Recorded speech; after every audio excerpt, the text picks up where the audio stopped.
Welcome to our service of Tenebrae, which we are holding on Maundy Thursday evening. This is an ancient service, 12th century, a service of shadows. The service comprises of 14 readings. After each reading, a candle is extinguished, leaving us in darkness.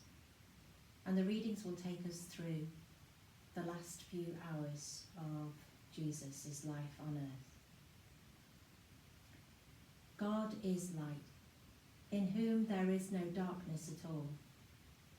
Jesus Christ is the light of the world. Jesus went forth with his disciples across the Kidron Valley, where there was a garden, which he and his disciples entered. Now Judas, who betrayed him, also knew the place, for Jesus often met there with his disciples.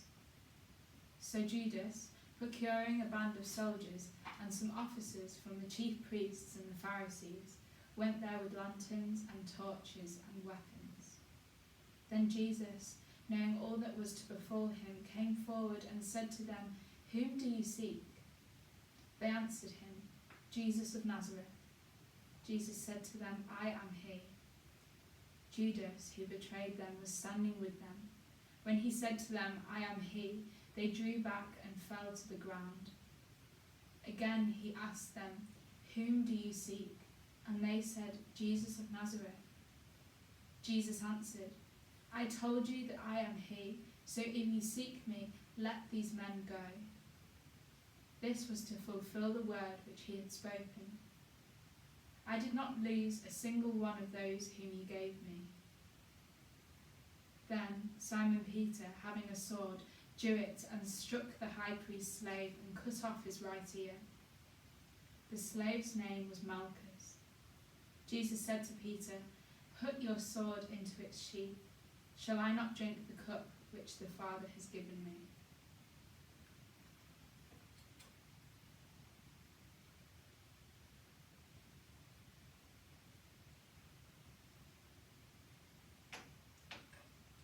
So the band of soldiers and their captain and the officers of the Judean authorities seized Jesus and bound him.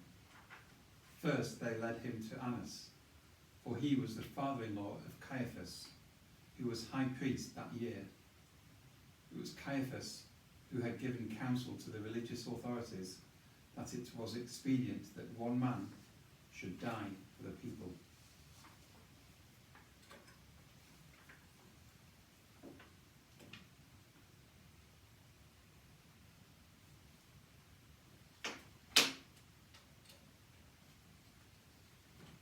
Simon Peter followed Jesus, and so did another disciple. As this disciple was known to the high priest, he entered the court of the high priest along with Jesus, while Peter stood outside at the door. So the other disciple, who was known to the high priest, went out and spoke to the woman who guarded the gate, and brought Peter in. The woman who guarded the gate said to Peter, "Are you not also one of this man's disciples?" He said, "I am not." Now the servants and officers had made a charcoal fire because it was cold, and they were standing and warming themselves. Peter also was with them, standing and warming himself.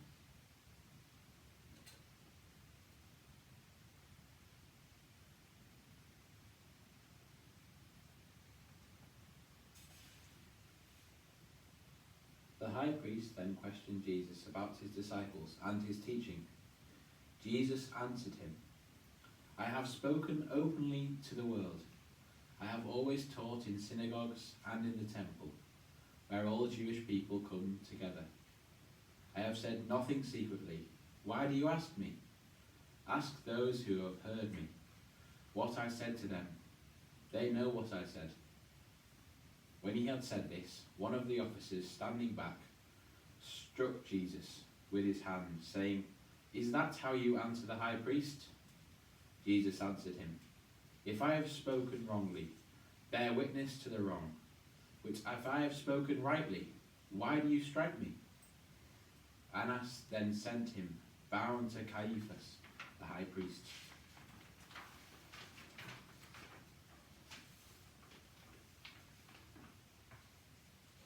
Now Simon Peter was standing and warming himself. They said to him, "Are you not you also one of his disciples?" He denied it and said, "I am not." One of the servants of the high priest, a kinsman of the man whose ear Peter had cut off, asked, "Did I not see you in the garden with him?" Peter again denied it, and at once the cock crowed.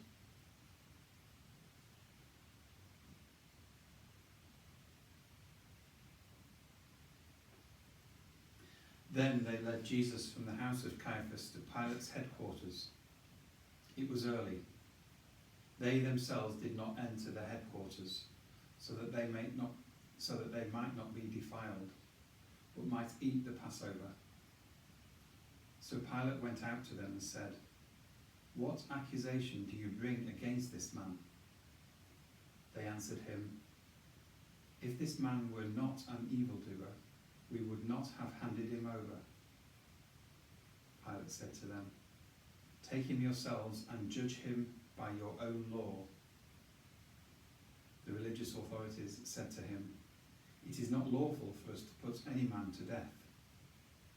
This was to fulfill the word which Jesus had spoken, to show by what death he was to die.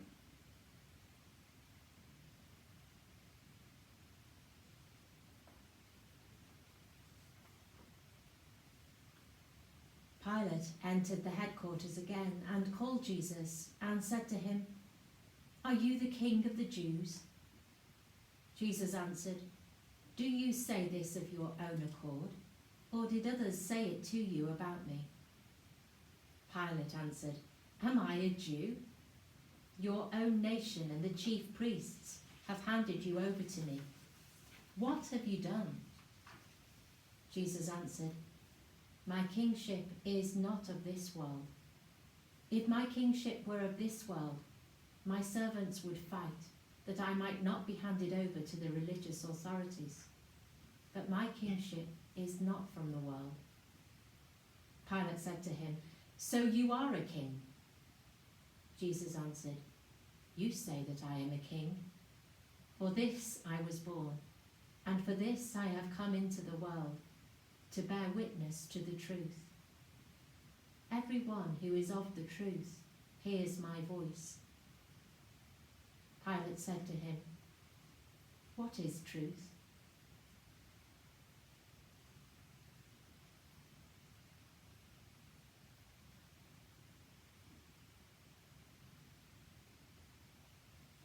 After Pilate had said this, he went to the religious authorities again and told them, "I find no crime in him, but you have a custom that I should release one man for you at the Passover.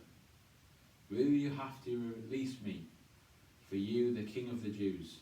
They cried out again, "Not this man, but Barabbas." Now Barabbas was a robber.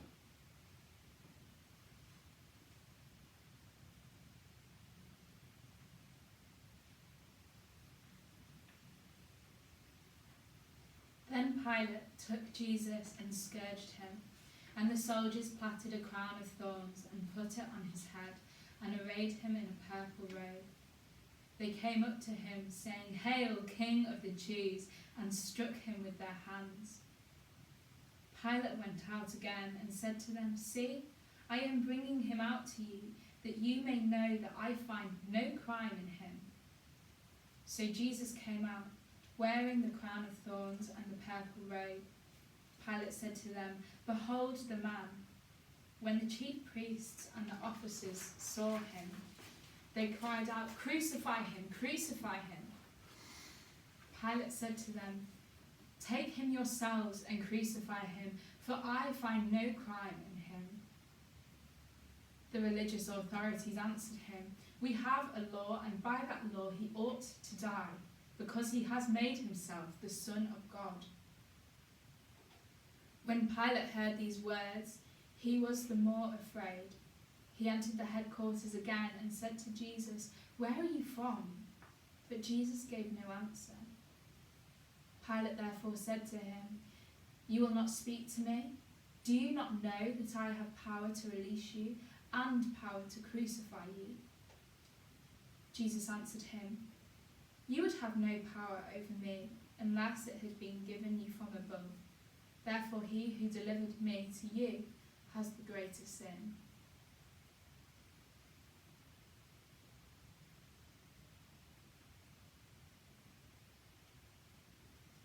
Upon this, Pilate sought to release him, but the religious authorities cried out, "If you release this man, you are not Caesar's friend.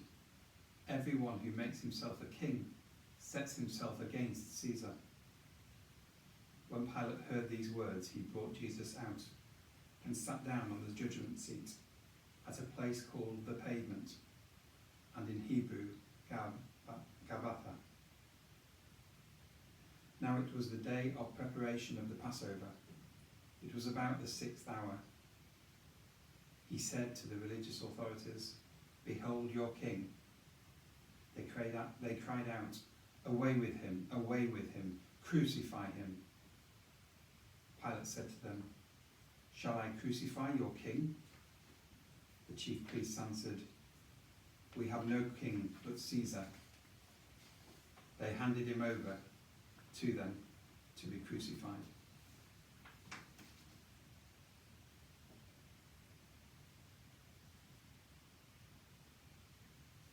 So they took Jesus, and he went out, bearing his own cross, to the place called the place of a skull, which is called in Hebrew Golgotha. There they crucified him, and with him 2 others, one on either side, and Jesus between them. Pilate also wrote a title and put it on the cross. It read, "Jesus of Nazareth, the King of the Jews." Many of the Judeans read this title, for the place where Jesus was crucified was near the city, and it was written in Hebrew, in Latin, and in Greek. The Jewish chief priest then said to Pilate, "Do not write the King of the Jews, but this man said, 'I am the King of the Jews.'" Pilate answered, "What I have written, I have written."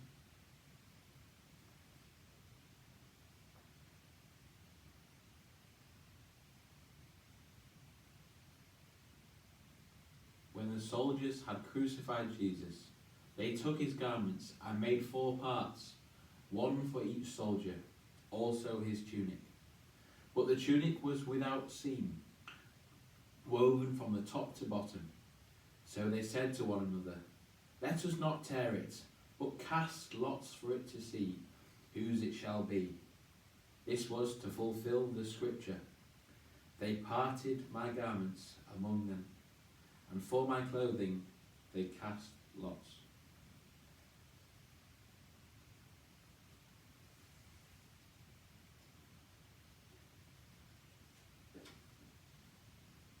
So the soldiers did this, but standing by the cross of Jesus were his mother and his mother's sister, Mary, the wife of Cleopas, and Mary Magdalene. When Jesus saw his mother and the disciple whom he loved standing near, he said to his mother, "Woman, behold your son." Then he said to the disciple, "Behold your mother." And from that hour the disciple took her to his own home.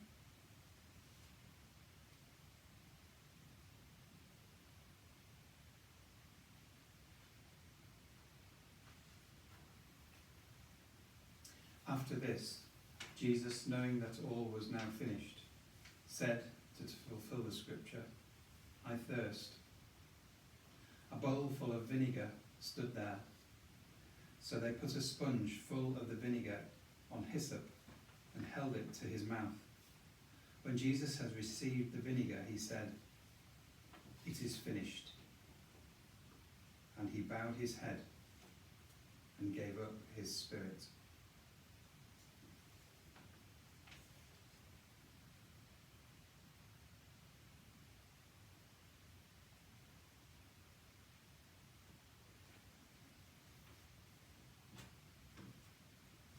since it was the day of preparation, in order to prevent the bodies from remaining on the cross on the Sabbath, for that Sabbath was a high day, the religious authorities asked Pilate that their legs might be broken and that they might be taken away.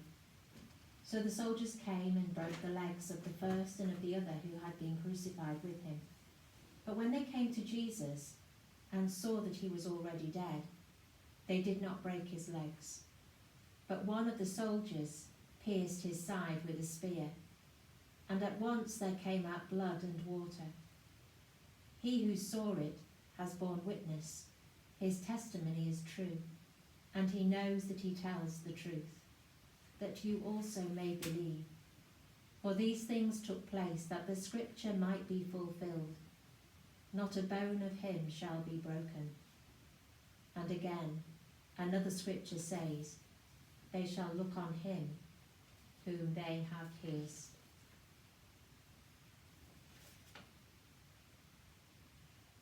After this, Joseph of Arimathea, who was a disciple of Jesus, but secretly for fear of the religious authorities, asked Pilate that he might take away the body of Jesus, and Pilate gave him leave. So he came and took away his body. Nicodemus also had at first come to him by night, came bringing him a mixture of myrrh and aloes, about 100 pounds weight. They took the body of Jesus and bound it in linen cloths with spices, as is the burial custom of the Jews. Now in the place where he was crucified, there was a garden, and in the garden a new tomb, where no one had ever been laid. So because of the Jewish day of preparation, as the tomb was close at hand, they laid Jesus there.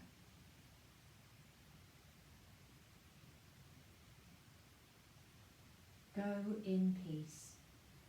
May Jesus Christ, who for our sake became obedient unto death, even death on a cross, keep you and strengthen you this night and forever. Amen.